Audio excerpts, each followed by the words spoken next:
Welcome, Shadow Seekers, to American Shadows, Crimes and Chronicles. Today, we're unearthing a tale that'll haunt your thoughts long after it ends. Whether you're glued to the screen or just listening in, you're in for a wild ride through history's darkest corners. If you're new, hit subscribe to join our mission of exposing America's hidden truths. Regulars, your likes fuel our journey into the unknown. Now, let's peel back the layers of time and reveal the secrets beneath. Ready? Let's begin. 18 Years Lost, the West Memphis Three's journey from nightmare to uncertain freedom. Hello friends, you're watching American Shadows, where we explore the mysteries, crimes, and events that have left an indelible mark on American history.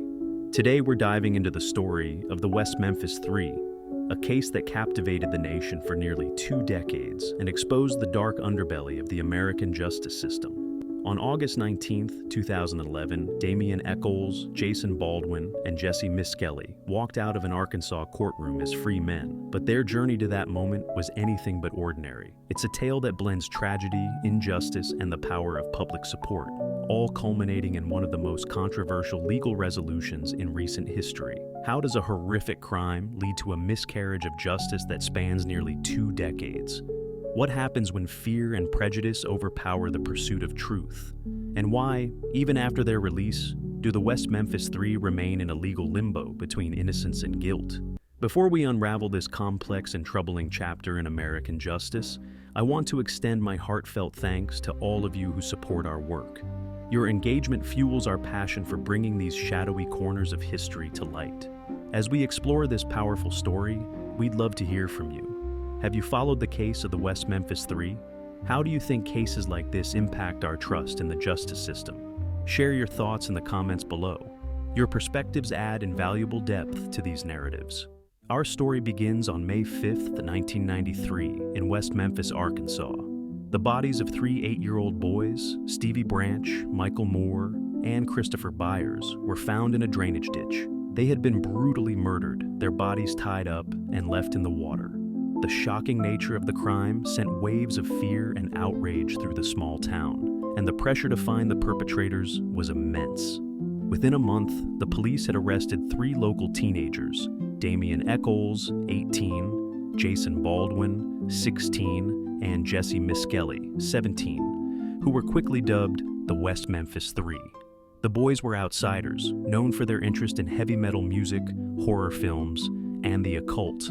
In the conservative town of West Memphis, these traits made them perfect suspects for what was believed to be a satanic ritual murder. The trial that followed was a spectacle of fear, prejudice, and media frenzy.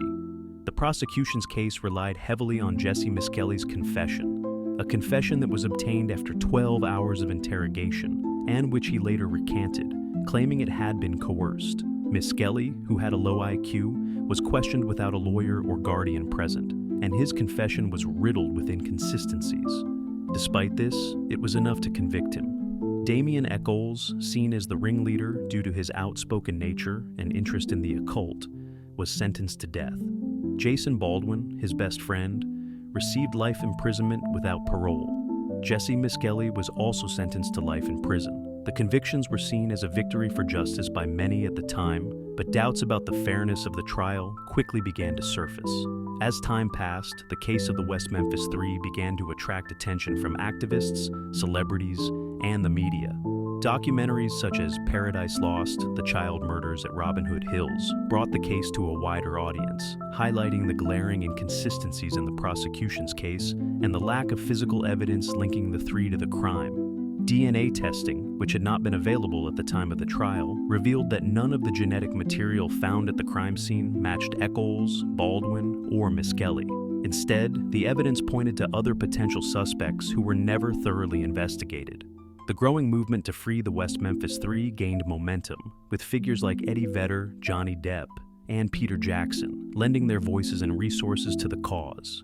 After 18 years of appeals, legal battles, and mounting public pressure, the state of Arkansas offered the West Memphis Three a controversial deal in 2011. They were presented with an Alford plea, a legal mechanism that allowed them to maintain their innocence while acknowledging that the prosecution had enough evidence to convict them. It was a bittersweet compromise. Accepting the plea meant they could be released immediately, but it also meant that their convictions would stand and they would not be fully exonerated. On August 19, 2011, in an emotional courtroom scene, Echols, Baldwin, and Misskelley accepted the Alford plea. Minutes later, they walked out of the courthouse as free men for the first time in 18 years.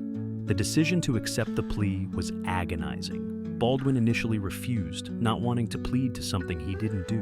But for the sake of saving Echols from death row, he agreed. The release of the West Memphis Three was met with mixed reactions.